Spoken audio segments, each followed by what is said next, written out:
Welcome to another episode of The Brand Called You, a podcast and podcast show that brings you leadership lessons, knowledge, experience, and wisdom from thousands of successful individuals from around the world. I'm your host, Ashutosh Garg, and today I'm delighted and privileged to welcome a very accomplished professional from Bari, Italy, Nicolò Andreula. Nicolo, welcome. Thank you, Ashutosh.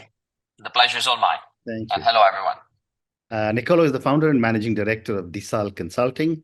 He's a strategy consultant and a leadership development expert, and he's an author of two books, Flow Generation and Phygital. So, Andreula, before we talk about strategy, leadership, and Disal, tell me about your own journey and what inspired you to pursue a career in strategy, consulting, and leadership development. All right. So I always say that my career is divided into three phases. In phase number one, I want to save the world, right? So I studied economics and then started working in the United Nations and then for the Colombian government, Medellin, and then in African slums, right? But I had two problems. One, it was quite dangerous, but back then I was a little bit fearless, so that was okay. But B, I felt that my career was going nowhere. It was too slow. It was too ambitious. So that kind of world was either taking me to an ivory tower, because if you want to be a big shot at the World Bank and stuff, you need to go and do a PhD. And I did not want to go so theoretical. But if you want to pursue a career on the field, the beginnings can be quite slow. And it was quite ambitious. So from phase number one, saving the world, I switched to phase number two, saving my wallet. So I decided to pursue a career in the private sector, to make some money, but especially to grow faster. And so I moved from Colombia to Russia, where I spent 2 years in aerospace and defense. Then went to Fontainebleau, France, for an MBA at INSEAD. Tried investment banking, ran away, and moved to consulting, where I fell in love with strategy, actually, at McKinsey & Company. So spent 4 years in McKinsey doing strategy, marketing, a bit of public policy. And then I followed my boss in Singapore in a boutique consulting company called Alphabet. And we were consulting Google, Uber, Netflix, and the likes. And I really loved it. And there I started also teaching at an MBA, strategy and storytelling. Wow. And I found another calling there. So I started seeing how much I loved developing people and teaching. The only problem was that I was too stressed because I was far away from home, traveling like crazy. Strategy consulting can be quite taxing. So from phase two, save my wallet, I moved to phase three, which was save my mental health. Came back home, took a sabbatical, wrote my first book, Flow Generation. And then little by little, I went with the flow, actually.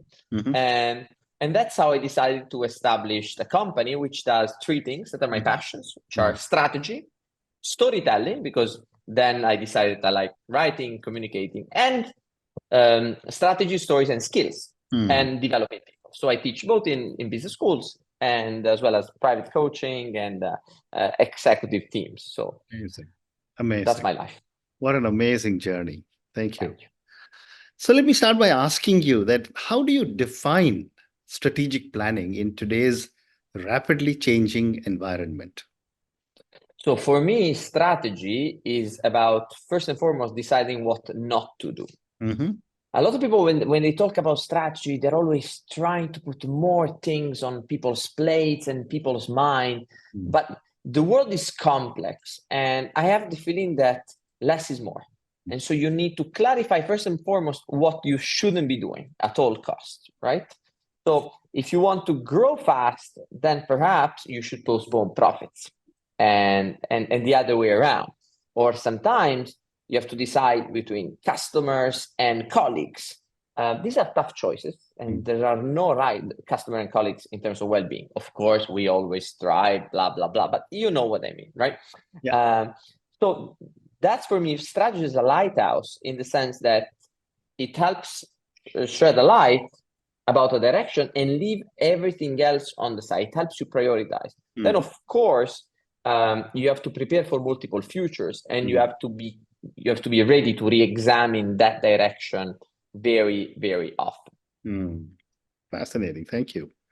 And Nicolo, what role does innovation play in shaping business strategies and leadership development? I have the feeling a lot of people are obsessed with innovation. That's probably a good thing. But for a lot of people, innovation is, find this big idea that is going to change the world. Whilst if Germans have taught us anything, is that and Indians actually, is that process innovation can take you places, right? So you don't need to reinvent the world. You just need to have an innovative mindset, which means you should never say, oh, we've always done it this way, and rest on that, right? So as long as you are okay with constantly challenge the way you do things, then you don't need to go big. But it's the only way to stay relevant, right? Because as you said, the world is changing like never before, as fast as ever. And so we always need to constantly challenge the way we do things. Fantastic. You also do a lot of work on leadership development. So I want to ask you a question that I'm sure you've been asked many times. What, in your view, are some of the key qualities of a great leader? Once I was in a very important consulting company, and I asked a very big person there, what's the key success factor for a leader? And she told me, well, the key for leadership is authenticity. Once you can fake it, you've made it. Jokes aside, I think that to be a great leader, you need to be authentic. And you basically need to be able to show yourself for who you really are, right? I feel that for a lot of people, leadership is about inspiration, and it is, but first and foremost about emotional intelligence, meaning being able to define and manage your own emotions and other people's. Denying emotions or try to control them or suppress them, it's a very, very myopic strategy of self-management. So I have the feeling, the best leaders I've met are the most authentic ones, are the ones that are not afraid to tell you that they're tired, they're bored, they're insecure, right? And once you meet someone like this, that despite having all the troubles that every man or every woman has, still has good energy, clear ideas, and a sense of purpose, then this person becomes irresistible. Great response. And what, again, in your views, are some common mistakes a lot of leaders make in the realm of strategy and leadership, and how can they manage them? So in the sense of leadership is people have a problem with vulnerability, right? They don't accept vulnerability within themselves or within their organization. Whilst if you're okay talking, discussing about your weak points, then you can manage them, you can grow on them, etc., etc. A lot of people deny them, a lot of people hide them, and that's a problem, right? Because then they become bigger and bigger and bigger. Then you keep putting the powder underneath the carpet, right? Powder is not the right word, but the dust underneath the carpet. Apologies. And in strategy, my sense is that people are sometimes impatient. So sometimes you have a good strategy in place, but things need time to happen. Now, on one hand is human nature, on the other hand is capitalistic nature, because of course we are all obsessed by quarterly earning, but that's where leadership comes into play. A good leadership, a leader does not have a magic wand, right? A magic wand that says, okay, I'm going to make things happen. A good leader is the one that is able to say, ladies and gentlemen, now trust me, we have to wait a little bit. Trust me on this. And that's where the vision comes into place. When things are not happening and you're able to paint a vivid vision that basically helps people see where they're going, even if it's not in front of their eyes, and then lets people wait, be patient, keep investing, even if results don't come. That's the secret of a great leader, I think. Thank you. And Nicolo, how can a leader balance short-term objectives with long-term vision when formulating business strategies? You need to have a very honest conversation with whoever is putting in the money, right? And the conversation is about two things. A, where do you see your business plan going? And B, what if things go wrong, right? because I have the feeling to use the words of the Singapore Institute of Strategic Futures, you need to find a way to leave some fat in the system. So when things go wrong, right, you can always, go in that cookie jar that you've left there, be it in terms of money or people's trust and patience, and get there. But to do that, you need to be clear. Let me give you an example. A year ago, we decided to have a look at our family finances. It's not a lot, but it's important for my dad, right? And to change our portfolio manager. And this person, who is a friend of ours, basically wanted to have a honest conversation also with my dad and said, look, this is how I see the fund strategy. This is what I expect to have in the next 5 years. Now, there's going to be times when the portfolio is going to be down 20, 30, or 40%. And there is a possibility that if you want to take your money out, you're going to be able, you have to accept that you're going to lose money. Are you okay with that? And you didn't want to hear my answer, you wanted to hear my dad's answer. So managing emotions for things that go wrong in the short term is something that needs preparation and time, right? And you can do it in a family, you can do it in a company. It's like when you're about to get married with someone that you say, look, now it's all roses and flowers and stardust, but when things are going to go wrong, we need to stick together, right? Because they are going to go wrong. Correct. Great response. Thank you. My next question to you, Nicolo, is that in a global economy, and you work across multiple countries, you have lived and worked in different countries, how do cultural differences impact leadership styles and strategy execution? That's a great question, because it's one of the most overlooked aspects. You think that you can replicate strategies or communication plans just because they've worked somewhere and there are conditions there. The only times I've been close to being fired was not because I bombed a business plan or presentation, but because of cultural difference, right? So once again, we need education. Right. Education in terms of how do people think and talk and eat and they relate themselves, right?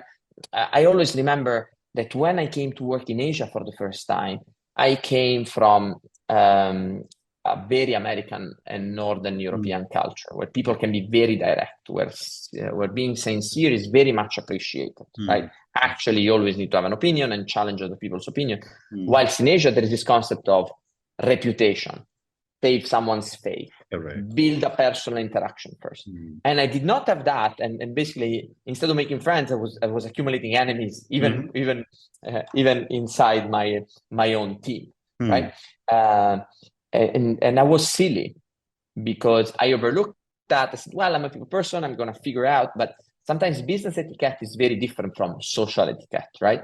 And the only way for you not to make mistakes is to take the time and being humble enough to study, to talk to people, to prepare yourself, right? And this is especially relevant because now, thank God, we have business rules that are very sensitive in terms of diversity and inclusion.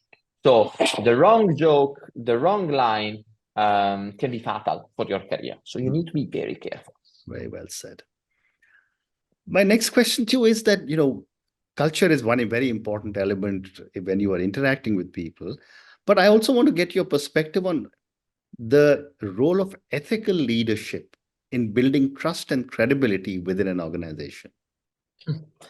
So thank you. This is something that it's top of my mind. I have to confess, I've always wanted to do politics, but whenever I've come close to it, I found it too dirty.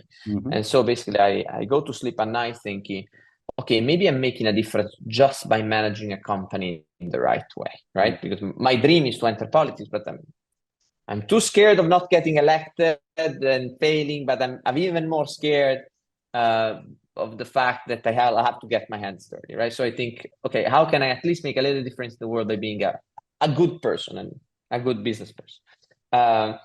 What's changing, and I'm sure you know, is before companies were asked just to be good corporate citizens. Meaning, the mission of Google was, rule number one, do no harm, right? So if you're Nike, the only thing you had to do was, hey, don't exploit children when sewing football balls, right? Soccer balls. Hey, don't make people work more than 9 or 10 hours, right?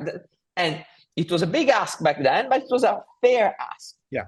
What's happening now is that people are losing trust in religious institutions. People are losing trust in their government. And they are putting under an increasing scrutiny companies. And they now expect companies not only to behave well in their realm, but also take positions on global problems where they're not directly involved. For example, Black Lives Matter. Of course, a company should treat every employee equally and respect minorities. But now people are saying, hey, Adidas, what are you doing about Black Lives Matters? Hey, you, what are you doing about climate change beyond not making it, beyond being carbon neutral? How are you pressuring governments and societies to get better? What are you doing about gay pride, right? Even beyond your company. And that's challenging because traditional CEOs can say, hey, that's not my job. My job is just to run a good company, not changing the world. And I don't, frankly, I'm not sure where this is going. My guess is that companies are going to get more and more relevant until people are going to get back their trust into governments. And then we're going to have a fair balance of power. I think that now sometimes companies are asked too much, not in terms of how they run their business, which is great, but also in the kind of role they have to play in the world. I don't think that's their role to play. I think that it's government's role to play. But sometimes we live in a second-best world where we don't trust our politicians, and so we ask our business leaders to step in. But that's not healthy. Well said. Well said. My next question for you, Nicolo, is how do you assess and address the impact of emerging technologies on businesses, the global economy, and your clients' businesses? I've had a great maestro, a great teacher in that, which is Fraser Thompson, one of the most brilliant economists, I think, in our century, and the man that I followed from London to the other side of the world to Singapore. And when evaluating and I am proud to say that we have been the first companies evaluating the impact of geospatial technologies at global level with a paper sponsored by Google, right? And the approach we took in that case and in many other studies of that level is that we always try to separate a business for the individuals, benefits for the individuals, benefits for the industry itself, and benefit for society as a whole, right? So let me give you the example of some Google Maps or Apple Maps or whatever, or some digital maps. They have a number of benefits, and people sometimes overlook them because they say, oh, but it's free, so it does not create value. No, maps create value for the individuals because it saves you time and helps you find places, right? It helps you avoid traffic. It helps you going from A to B, find the smoothest, cheapest, fastest, or whatever is your objective, they give it to you. It creates value for businesses because it helps small and medium enterprises being there, even as a marketing tool. It helps tourists go to places that they would be generally overlooked. It helps urban areas to be served by public transportation. And then there are societal benefits. Think about how many people save not only time, but also fuel. So there's less traffic, so there is less pollution, etc., etc. If you're able to evaluate emerging technology in these three aspects, then you can grasp the full impact. Otherwise, you're just going to look at the revenues it creates, and you don't get the full picture. Very interesting. So, Nicolo, I have time for two more questions for you. My next question is that can you share your perspectives or insights on the impact of digital transformation on leadership and strategy? Well, I run a fully remote company, okay? And I am so lucky because I have a nobody, and I am able to work with a dozen of very smart people that have been or could be at places like European Central Bank, Google, Amazon, McKinsey, and the likes. And the only reason why we work together is because we can live the life we want and work fully remotely. Okay. Now, digital technologies like this call we're having from Italy to India, etc., has great advantages, but it has to be managed. Right. Because it's scientifically proven that if you don't put in place the right tools and the right frameworks of minds and corporate culture, you're just going to look at people as resources and become cynical and become less attached, and then you get churned, etc., etc. So you need to exploit technology because there are so many great value added it brings, but you also need to think about what are the downsides of this. And once again, education goes a long way here. Very interesting. And my last question. Was a very tough question. That was a very tough but important question to ask myself every day. It's a great response you gave me. Thank you. And my last question to you, Nicolo, and this is for the many, many people who will listen to our conversation. Most of them are young entrepreneurs or young emerging leaders. What advice do you have for emerging leaders looking to develop their strategic thinking and leadership skills? So, Ashutosh, I am an anxious person, generally, right? So, whenever I do things, I have anxiety. I'm afraid, right? I used to suppress these things. Now I've accepted that, and I've decided that anxiety should not be a barrier to action, right? So I try always to rationally choose, guided by my hopes and not by my fears, as Mandela would say. And I hope that everybody would do the same. This doesn't mean being reckless or not prepared for the worst. This means that no matter how afraid you are or how anxious you are not your emotions. And sometimes you can choose to do stuff even if you're afraid. Very interesting. And on that note, Nicolo, and your wonderful lessons, anxiety must never be a barrier, and second, be guided by hopes and not fears. Thank you so much for speaking to me about your journey. I love the way you divided your life so far into three, where you said, let me solve the problems of the world. Then you said, let me solve the problem of the wallet. And then you said, let me solve the problem of my mental health. Thank you so much for speaking to me about Disal Consulting and the areas that you work in. I think my discussion with you on strategy and on leadership was something that I've not had with too many people in so many podcasts that I have done. Thank you for speaking to me, and good luck. Thank you. It's been an honor. Thank you for listening to the Brand Called You videocast and podcast, a platform that brings you knowledge, experience, and wisdom of hundreds of successful individuals from around the world. Do visit our website www.tbcy.in to watch and listen to the stories of many more individuals. You can also follow us on YouTube, Facebook, Instagram, and Twitter. Just search for the Brand Called You.